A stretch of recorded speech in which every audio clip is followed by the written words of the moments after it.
Buongiorno ragazzi, io sono Gaetano della macelleria Carni Diem. Oggi vi faccio vedere come dissossare un fiocco e scamone da un posteriore di una scottona. In questo caso abbiamo già tolto il lombo e la coda. Andiamo a togliere lo scamone e il fiocco, ovviamente seguendo le regole del dissosso.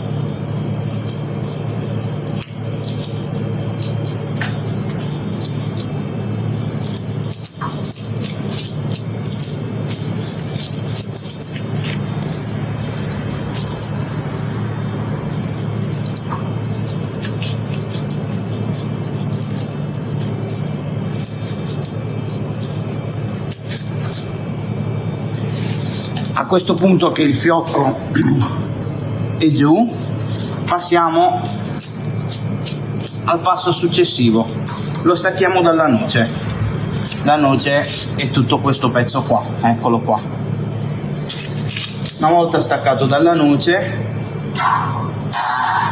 passiamo qua, praticamente dove c'è l'osso del bacino, dove finisce la punta dell'osso del bacino, andiamo a fare un tagliettino e lo continuiamo fino a dove abbiamo lasciato il fiocco in sospeso. E adesso andiamo sotto.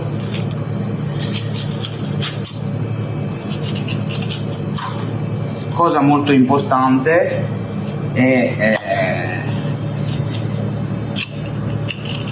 cercare il velo, ovvero il legamento che tiene la carne all'osso, non tanto per metterla a banco, ma perché se un giorno dissossate la carne e la tenete un giorno di più in cella, è una protezione alla carne stessa. Fatto un lato, andiamo a fare l'altro.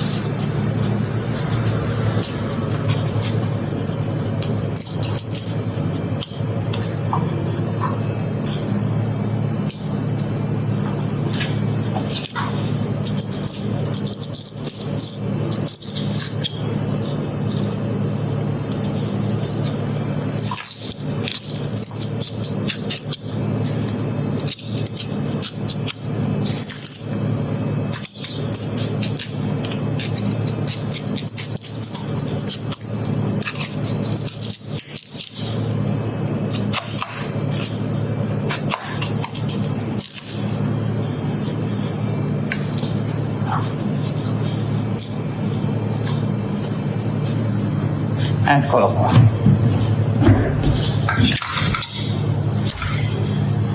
Questo pezzo qua è un po' un multiuso, lo si può fare in piastra, in padella, al barbecue, fritto, alla piastra, è proprio attaccato al roast beef la parte alta, quindi è un taglio morbidissimo. Adesso vi faccio vedere anche come si divide lo scamone dal fiocco.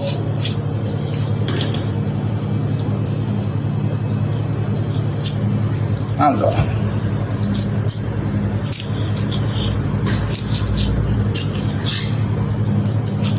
questo qua è il fiocco e ancora abbiamo il codone qua che andremo a togliere.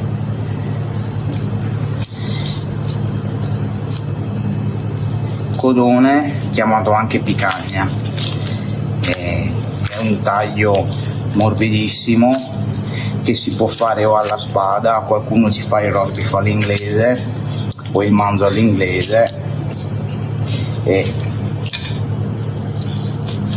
qualcuno delle tagliate quando la frollatura è bella alta. Allora, quindi codone, scamone, fiocco.